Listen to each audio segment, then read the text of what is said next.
Showbiz is my life, and no matter how many times you rehearse, folks, for all you singers out there that had your big opening all planned, and you came out there and somebody forgot to turn the microphone on or the fucking lights blew out, I feel ya. My name is Steve Rennie. I am the Renman, and this little program is called Renman Live. Folks, tell me, are we streaming?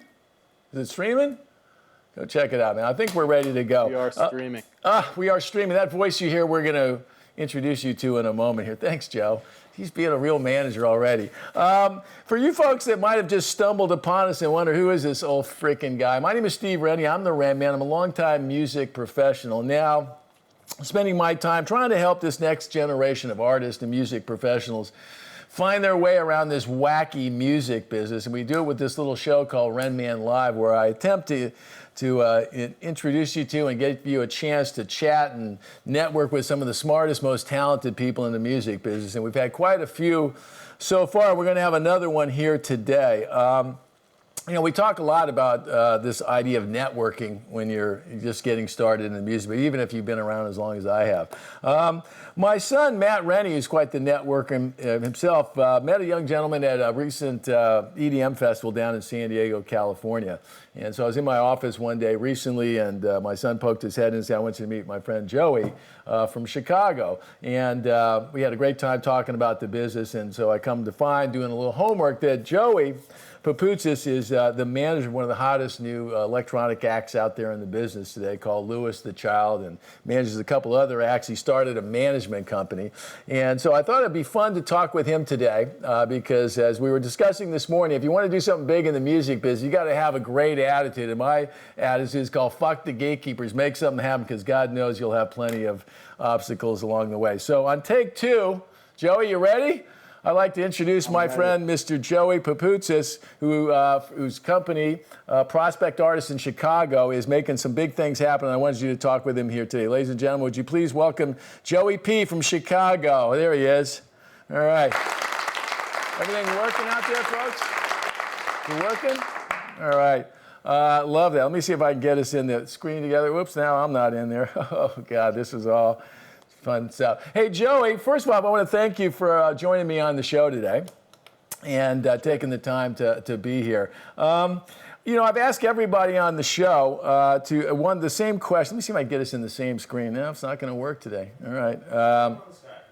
We're going to just get you on Skype. They'll understand what's going on. When you were sitting at your house thinking about what to do for the rest of your life, Joey, when did you start thinking about making the music business your full-time job? Sure. I mean, it started back in high school. I was playing in a band at the time. I was playing bass with a couple of my buddies. And, you know, I kind of took it upon myself to be the manager of the band, figure out where we could record a CD, book us some gigs. And that led me to look at music industry programs in college. I found a great one at Syracuse University. It was started by Martin Bandier. It was called the Bandier Music Program.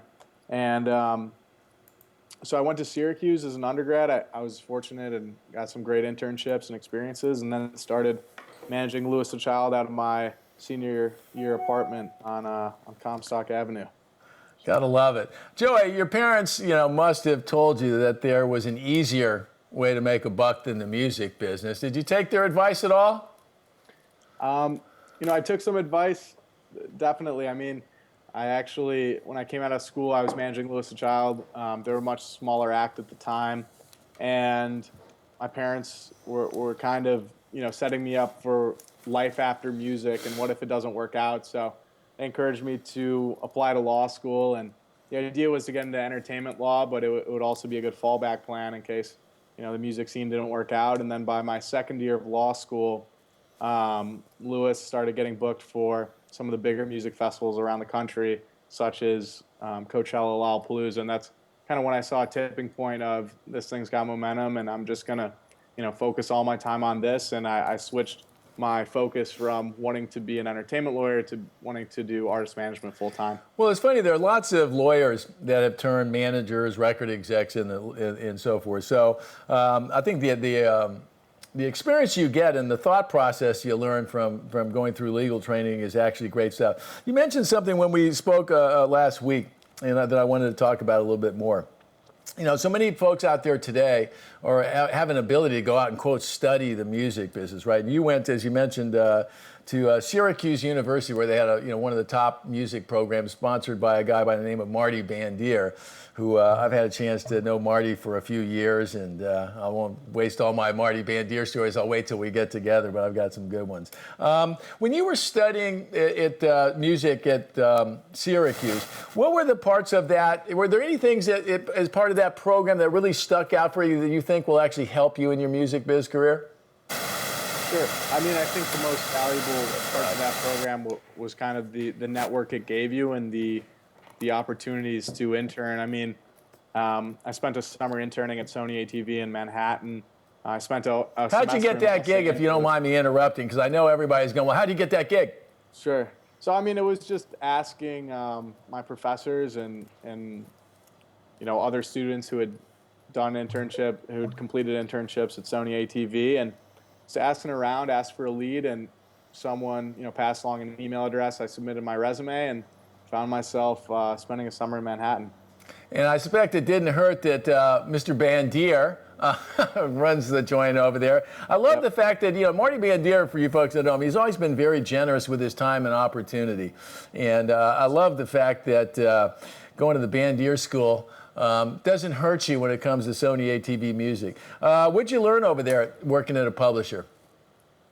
I got exposed to the publishing world, and I wasn't really aware going into it that there was this whole other side of the music industry that was songwriters. I thought I probably had this notion that a lot of big artists write their own songs, when in fact, you look at a lot of today's top hits and there's 4, 5, 6, sometimes 10 writers on a track. So, I mean, that was kind of the real insight I got. And then I made a lot of connections there. People I still stay in touch with. Some of the A&Rs there are, friends of mine, and I keep up with all those guys. So, yeah, it was really just, learned how to work hard, learned about a new angle of the business. But I think the most important thing was just getting the contacts out of it and keeping those for down the line. It's funny, when I was recently loading up my new iPhone with my contacts and saw how many I'd accumulated over the years, and been thinking about you coming in, you're thinking, God, I wonder how many you get after 2 or 3 years in the music business.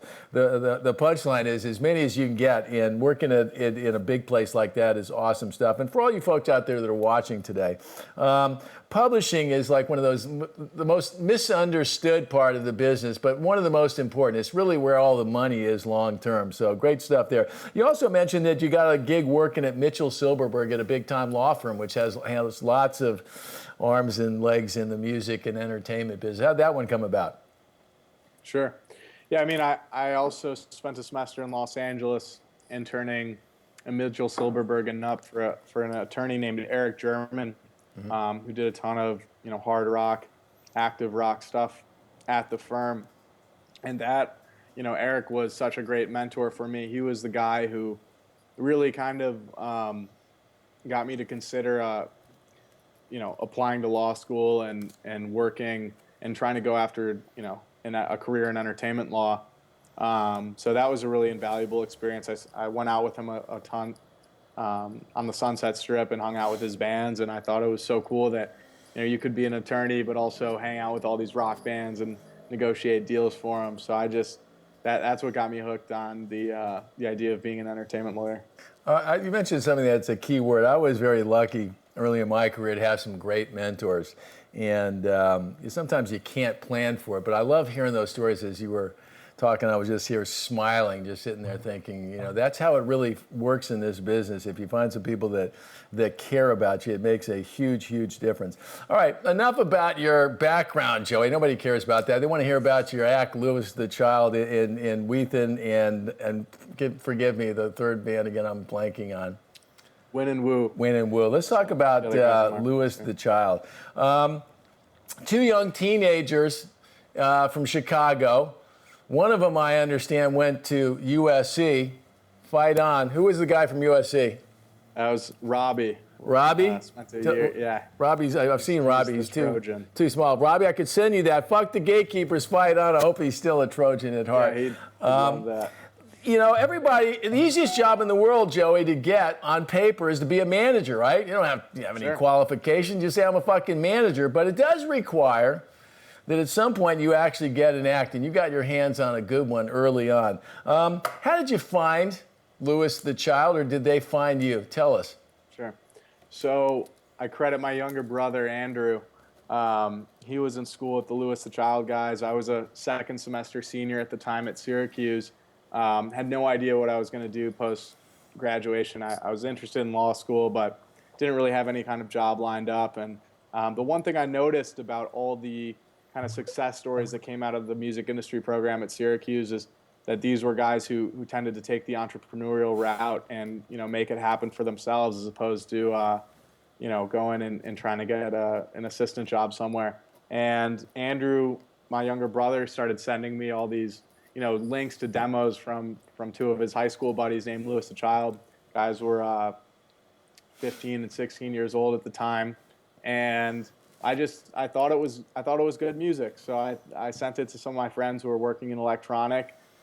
They confirmed. They were like, yeah, there's a lot of raw talent here. It needs to be polished, but there's something here. And at the time, I think they had 200 fans on Facebook and maybe 1,000 plays on their SoundCloud account. And then I just, talked to the guys and said, hey, I want to manage you guys. And, Let me ask you about that because, again, this is a question I get asked a million times, People go, so how do I get a client, Steve? Should I put a contract? Remember, how does that all work?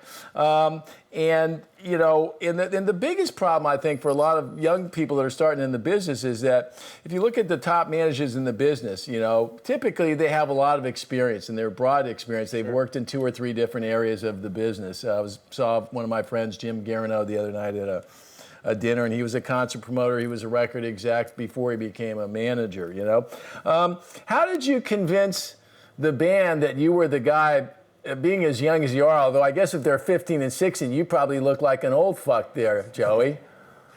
True, yeah, I think I was probably, 21, 22. Grizzly old veteran of 21. Yeah, grizzly old veteran. Really it was just, I think the way I sold myself was, look, I had some experience in the music industry. I had a handful of internships. I had friends who were doing it.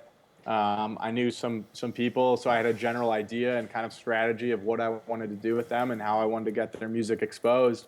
And then I also said, look, I might not, be as experienced or as old as some of these other guys, but I will work harder, than the guys who've been doing it for 20 years. So, that's just what it was at the end of the day.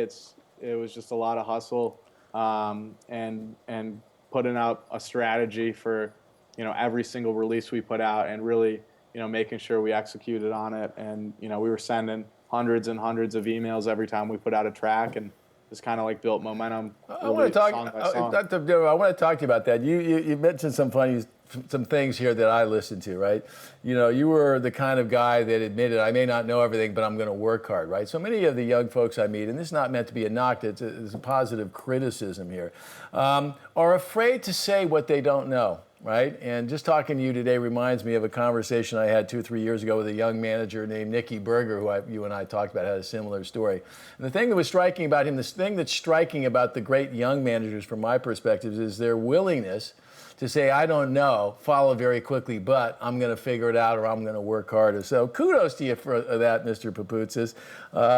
Let me ask you this. When you were out there trying to figure this whole business out, right, do you have peers? Did you have people in Chicago that you could talk to and compare notes just to sit there and kind of find your way around in the dark of the music business?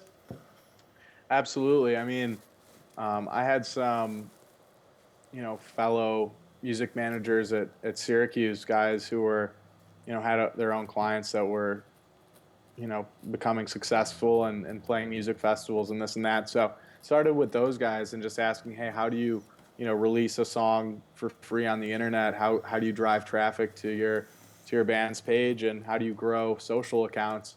And that was really, my focus early on was was not to try to book the band on 20 different shows.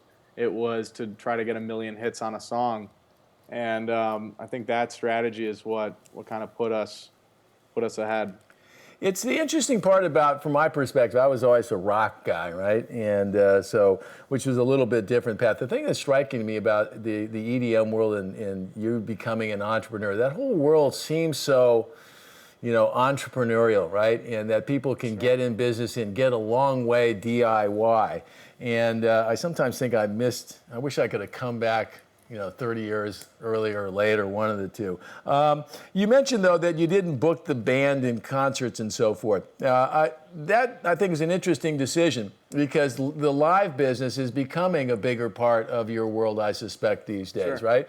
When you're not booking a band and having them play live gigs, what are, you got them on the blogs and all of those kind. What other things did you do to help expose the band? I think you and I had talked about there were some licensing opportunities along the way, things that are other ways beyond just airplay to get a band or get a group above the radar. Talk about some of those things.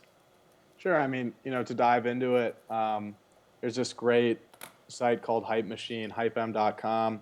And HypeM aggregates, 800 and something blogs on the internet.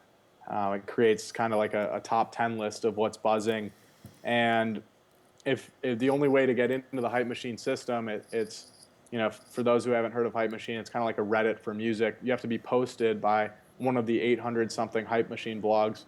And if you go number one on Hype Machine, it literally drives probably 250,000, hits to your song overnight. So that was a big thing for us was making Google spreadsheets of as many HypeM blogs as we could find and emailing everyone and sending out personal messages of hey, I see you post this stuff, here's this song, I think it fits really well with your site, any support would be appreciated. And you cast enough hooks and you get a couple bites. So we were sending out hundreds and hundreds of emails every time we released a track, and we'd get 5 people to post the one song and then 10 people to post the next, and it just kind of creates a snowball effect.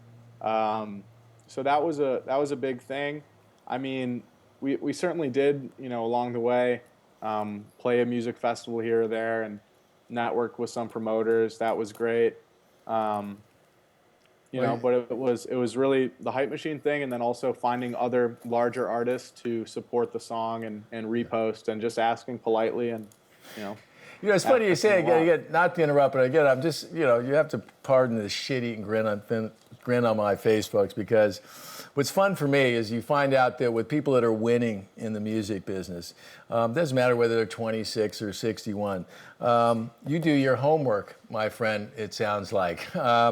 It sounds like you shed the nose pretty quickly looking for yeses, which is key in this music business. But the thing I liked most about what you're talking about is the personal messages, that personal touch, particularly in today's world of auto this and auto responders and auto fucking phone calls and auto the fuck of everything, right? The personal touch has gone away, but not in the music business with the successful folks. The successful ones, the successful artists, you can say what you will about Taylor Swift, wonderful personal touch with her fans.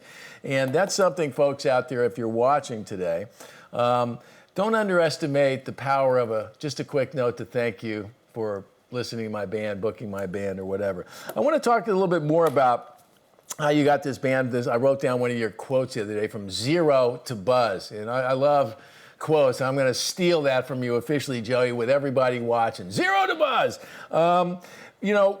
Getting a great manager is a big part of successful acts. I can't think of a really big act that didn't have a terrific manager along the way. But when you're putting together a professional team, it takes more than just a manager. You're going to be a lawyer someday. I presume you won't be doing the band's legal work officially. But building out that professional team, your lawyer, and in the case of Louis the Child, now when I look at all these sold out tour dates, and I want to talk a little bit about Lollapalooza, getting a great agent on your team, certainly for rock bands, but I suspect it's true as well in the electronic world, is a huge piece of the puzzle. Talk about how you got an agent who got you on Lollapalooza, who's now presiding over what appears to me to be a sold-out tour of all of America, best I can tell. Take it away, Mr. Papoutsis. Sure. Yeah. I mean, that was kind of my strategy from the beginning was, I'm not going to focus on shows because I want a really great agent to find us and for him to do the shows. So, it was really just kind of growing the presence online and, putting out songs that had millions and millions of hits. And then the agents came calling, and we were fortunate enough to work with the Windish agency. Tom Windish, founder of the agency, is a Chicago guy, and someone I've always looked up to. And yeah, I mean, it was important for us to pick an agency that we felt that our brand fit really well. So, if you look at what Windish is doing on the electronic side with Flume and Major Lazer and Odessa, I mean, those are three of what I would say are the hottest electronic acts in the space right now. So we felt like our brand fit well there, and we wanted to kind of follow the same template on the live side as what some of these other guys are doing on their agency. So we felt like we really couldn't have a better agent with Jay Moss, and he's given us some really great opportunities.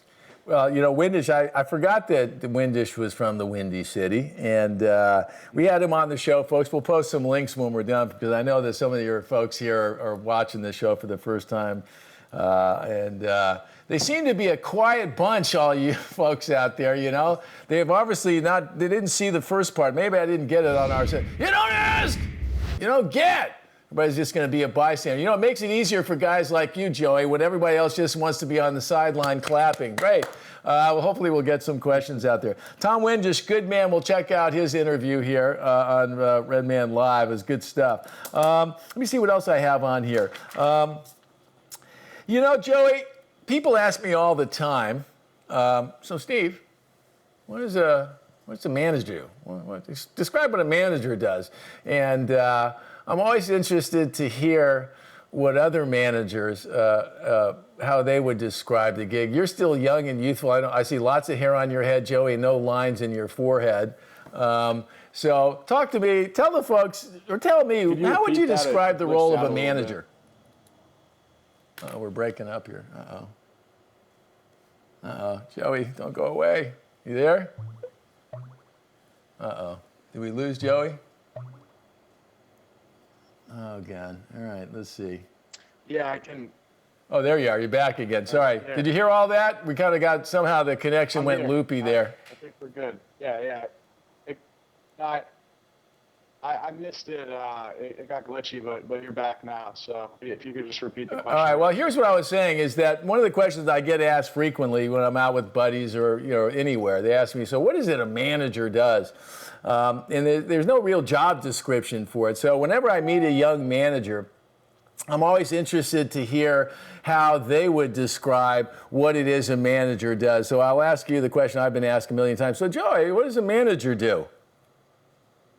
And the connection is going away again. Oh, God, Skype. We were doing so well. I wonder if folks can hear. Can you hear us, folks? Joey's. I think he can still hear you. It's just going to go in and out. Okay. All right. The video's turned off. Okay, back again. He's going to be back here in a second. I think I have a picture of Joey here. You there, Joe? Okay. I'm going to call Joey up. All right. Video call. Sorry, folks. Technology, it's great when it works. It's like a flat tire on an expensive car when it doesn't. Pisses you off big time. All right. Okay, we got some questions. Okay, let's see if we got Joey here. Joey, you back? I'm back. All right. I don't have your mugshot, but we're going to let you. There he is. God, it's going away again. You got me? There you are. God, we were doing so well here, but now we're back. Okay, so did you get that? Describe for me what it is a manager does. If people hear that question one more time, they're going to throw a fucking shoe through the computer. Okay, I'll get right into it. So what does a manager do? Well, I mean, I think, the short answer is you're the guy that makes it happen. I mean, I think in my case, I'm the guy responsible for putting the team around the band, for lining up the booking agent, getting the attorney on board, working with the accountant, working with the tour manager, getting photographers in place. So it's really, first and foremost, about assembling the team and then managing the team. And I like to think of managers as kind of like the point guard on the basketball team. You're the guy responsible for kind of connecting all the different players. In my case, I still do a lot of PR for the band. That's something that I think separates me from other managers is I, have been kind of like a publicist for the band from day one and really focused on trying to get their music exposed. But, at the end of the day, it's everything from travel logistics and keeping a calendar to assembling a team to negotiating, deal points. It's really a pretty expansive role, and it's difficult to kind of go into everything that we do as managers and in a few minutes. Yeah, you left out some of the things that I always think about. The cop, the dad, the psychiatrist. The garbage man. Sure. The guy behind the elephants at the circus. Is cleaning up the poop, and everybody goes, "Why do you do that?" You go, "Because I'm in fucking show business." Anyway, I saw a great question on here on the chat board. This thing is running, and I finally popped in here, but it's a question I was going to ask, so I'll ask it. It's a gentleman by the name of Connor Knackley says, Joey, do you think SoundCloud presence is still a worthwhile focus for up-and-coming EDM acts in a world with hypem and actual music data aggregation? God, I hate when people talk science and music.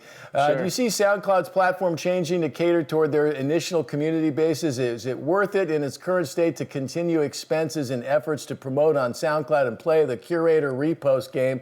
Hope all is well. Boy, Connor, I bet you're an attorney.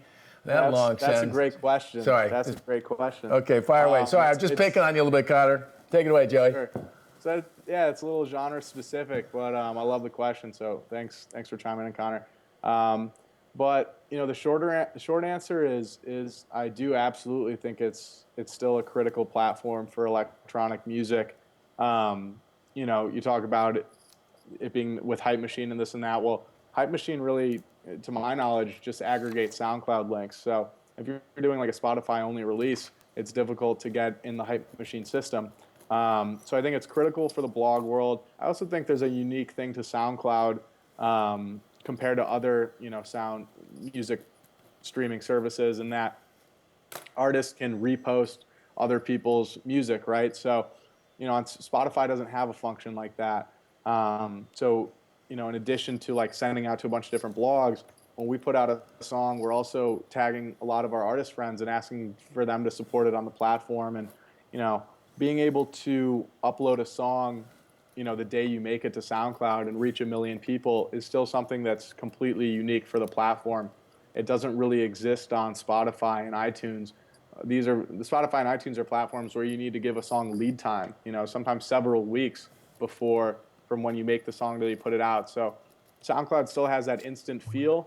And I think it's real important. Now, SoundCloud, it's been getting some hate recently in the community because they're implementing a lot of different new ad platforms and tiers. And really, I think that boils down to the platform is trying to find ways to, become profitable.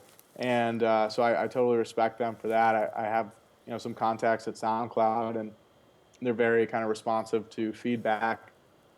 And I think that, for us, we found a lot of success, looking at it as a platform that maybe we're not monetizing on all our tracks on.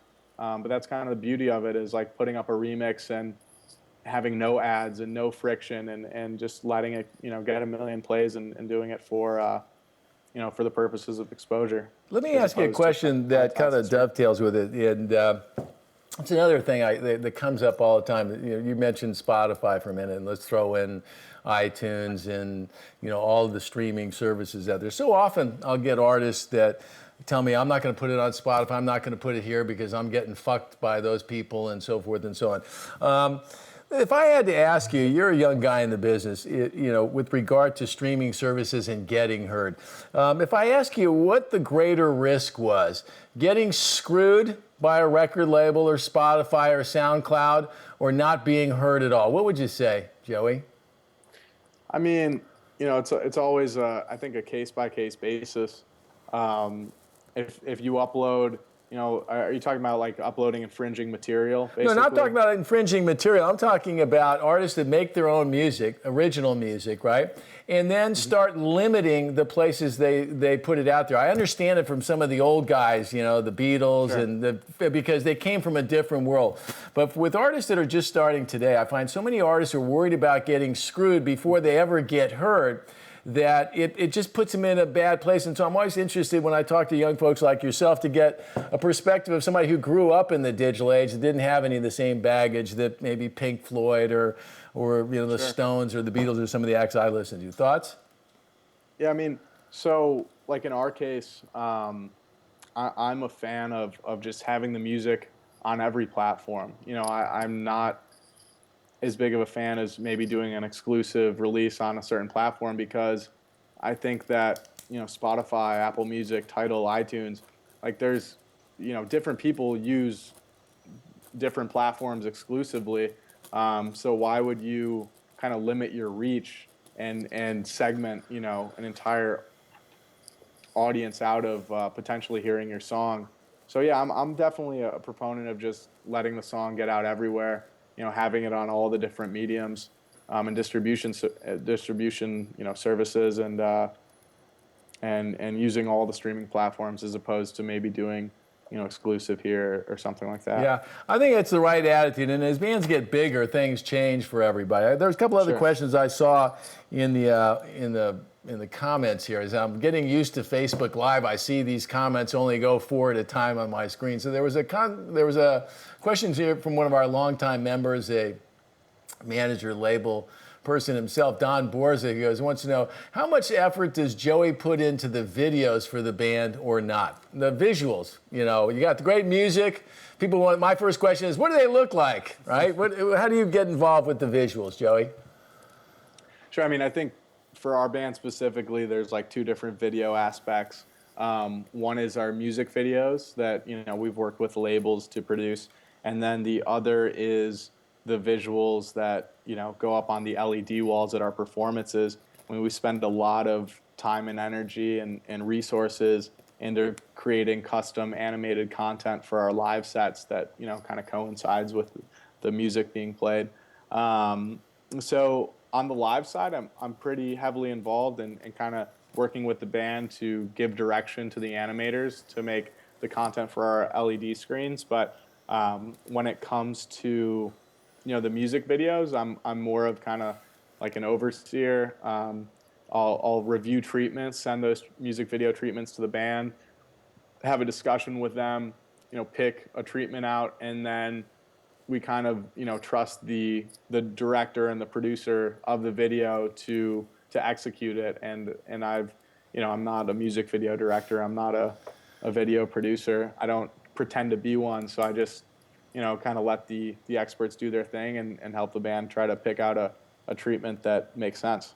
Joey, I just did I mention how much I've enjoyed talking to you, man? I just love your attitude. So many people in the business are self-professed experts on everything, and again, I find that the great managers had a good sense of the biggest part of the picture, and were quite content to go out and hire some really good people, and got comfortable with it. I hired a really good person like a director and let them direct. So kudos to you, and good advice for all you folks out there watching. I saw another couple questions that coming in that I wanted to ask about. There was a question earlier. Somebody asked about how polished, quote unquote, was the music. Sorry, I didn't get your name. When you were putting it out. Sure. I mean, I think it evolved over time a little bit. I mean, if you look at what we're putting out now, the songs, they're very polished. We go back, we revise things, we talk things over.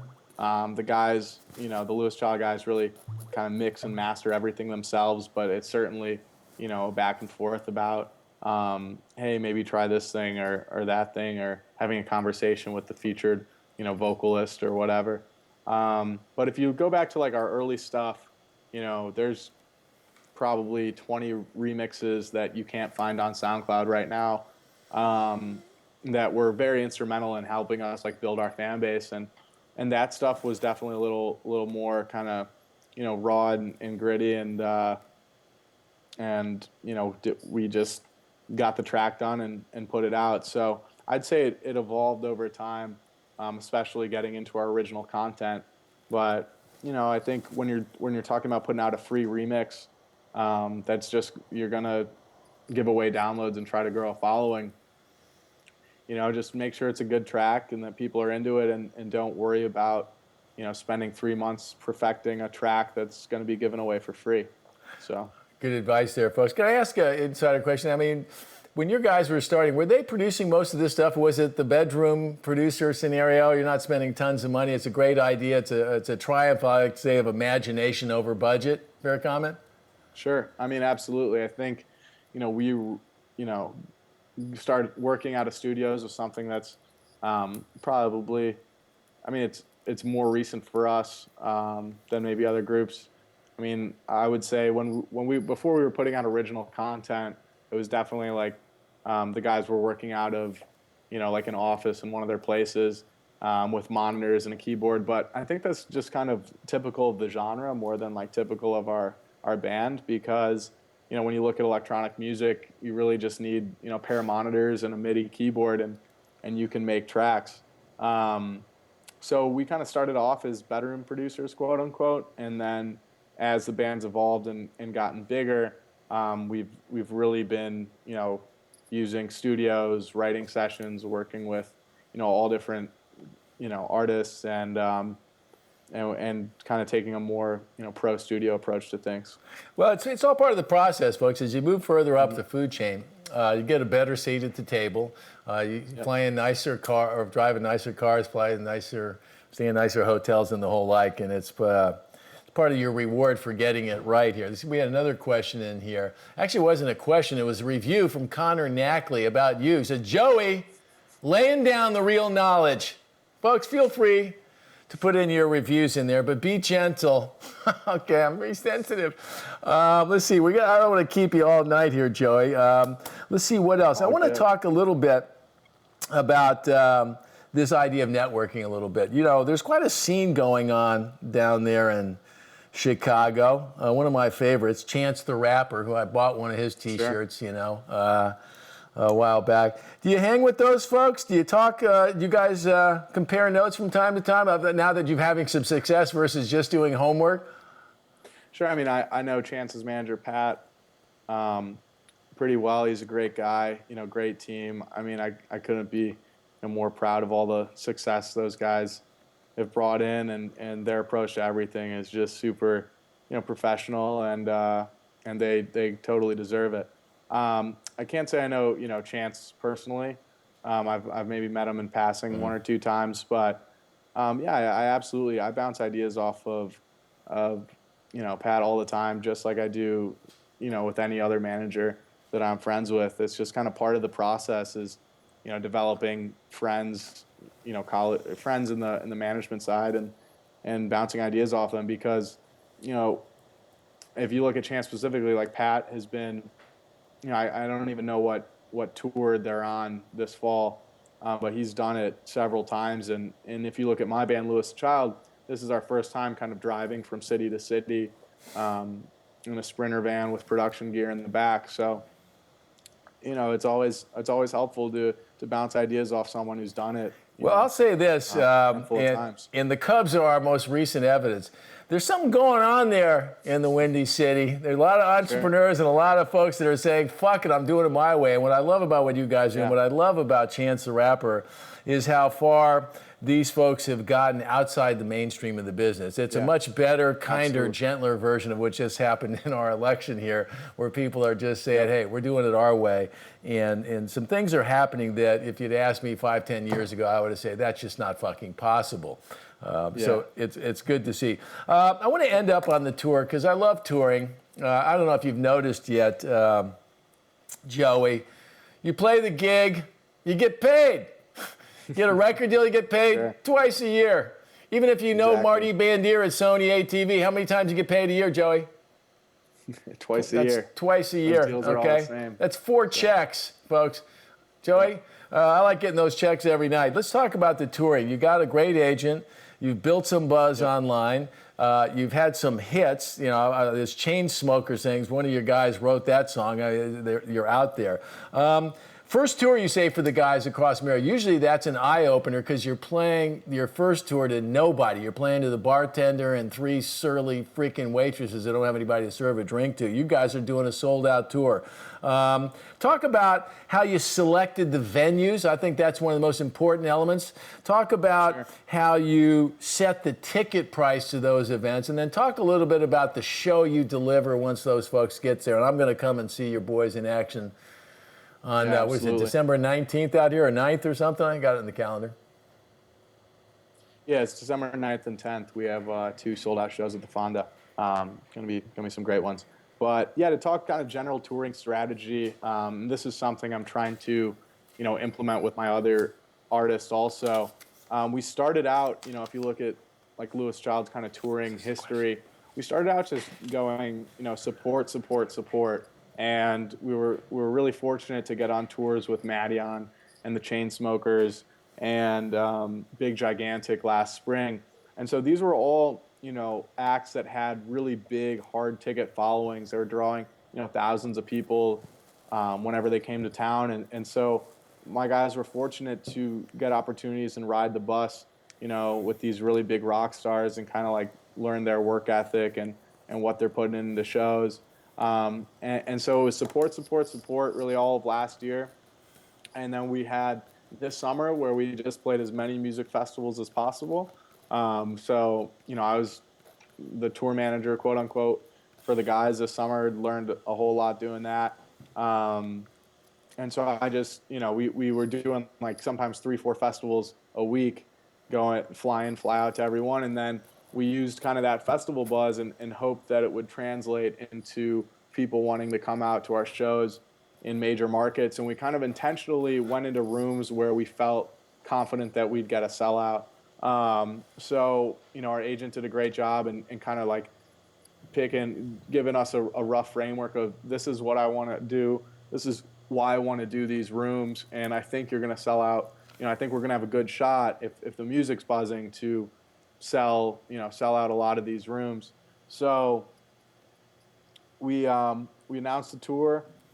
Tickets started flying. I think all but maybe 2 rooms are sold out, and those will be sold out before the show. So the whole fall tour is, on pace to sell out. And then we just announced a new spring tour where we're going into kind of, a different tier of markets, and then we're going to hit the festival circuit again in 2017. Folks, that right there, if you're wondering how to build a touring strategy, is how you do it. Joe, actually, I'm sitting here talking to you and thinking that really you're just a grizzly old veteran trapped in a much newer body. That's textbook stuff, folks. Support, support, support. Get a headline tour. Play the right venues. Sell them out. Right ticket price. Move up the chain. Play the festivals. That's how you do it. Takes some patience and it takes a little heat, but you've got it going on there, my friend.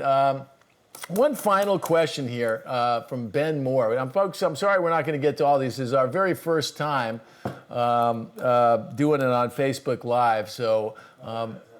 and I'm sorry it's not quite, I'm having trouble following all the questions. Anyway, there was a question from Ben Moore, a question that comes up all the time. You're just slightly different take because you have a publicity mindset, but here's the question. If a band or a manager, Joey, is on a small budget, what's more important? Hiring a publicist or creating great video content, specifically music videos? Thoughts? You didn't pay for a publicist, so you might be biased, so try to be objective here, Joe. I would say, if it's the right publicist, I think, if you're talking about a band that has, very small following, if it's the right publicist, I think the better first step is to pay that publicist because, you can spend money and make the best music video in the world, but if you don't have a fan base that's going to engage with that video, it's not going to do, a whole lot to advance your career. So I think the move, if you can find the right publicist, the first thing you need to do is have some traction and get, the track burning a little bit. And usually you see music come out and then the video comes out 6 months later anyways. And it's my opinion that you shouldn't really be making a music video unless you have a track that's doing well. So, if people don't want to listen to the song without a video, the video's probably not going to make them want to, listen to the song. So, I mean, it might be different in some different genres, but my just kind of like knee-jerk, reaction would be, work with a publicist, get that track some exposure, and then if you feel like it deserves a music video because there's a demand for it, make a music video. Interesting to hear your comments on it, because that's one I get asked all the time, and I typically tell people, work on great songs, great visuals, because what I found, and maybe this is a difference in the times now, is that without some activity, without a great hook, without a great story, without something unique to talk about, you could hire the greatest publicists in the world, but they couldn't turn a turd into a diamond. And the more you can load their gun, the faster and more on target they shoot. But the interesting thoughts.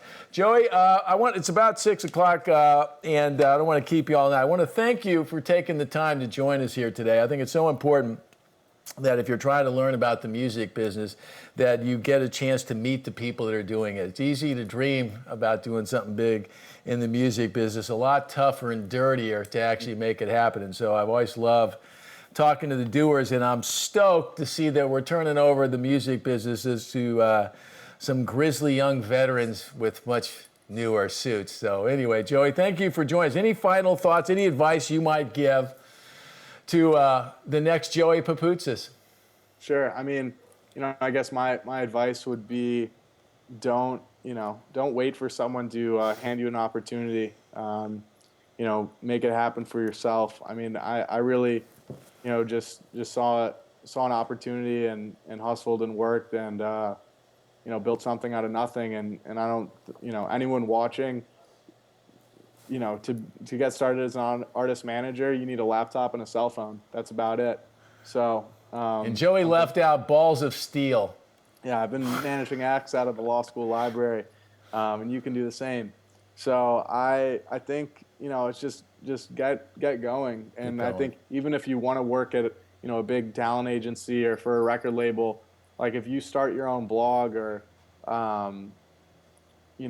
manage an act, I mean, those people will take notice of that, and you'll be more inclined to, get called back for the interview if you're showing kind of an entrepreneurial spirit. So just don't wait, get out there and start making it happen. Don't wait. It's the greatest advice in the world. Stop dreaming, start doing is what I like to say. Joey, I want to thank you so much for joining us here today, and look forward to seeing you again. As I mentioned, you got a place to throw down your cell phone, put your feet up when you're in town here at the Rennie, the Casa de Ren. All right, folks, that's our show for tonight. I hope you enjoyed it, and pardon the faux pas in the beginning here. Technology, right? You can get it all right and practice a million times, and the shit don't work. All right, folks, that's it. My name is, let me tell you who I am. My name is Steve Rennie. I'm the Renman. This little program is called Renman Live, and I want to thank you for joining us, and I hope you can stay in touch with us on our YouTube channel, even though I've been banned. Okay, but I'll forgive them for that was my fault. Right here on Facebook, you know where to find us. On our Twitter account, let me give you that one before we go here. I need to shorten those up. On Twitter, you can grab us at twitter.com, RenmanMB. That's where you can find us, keep up on the goings on. So until we meet again, stop dreaming, folks. Start doing, I should say. When you get a chance to ask some questions, ask them, and take some of the fine advice from our friend, Mr. Joey Papoutsis today. Folks, that's it. I'm out of here. Take care, and we'll see you again soon.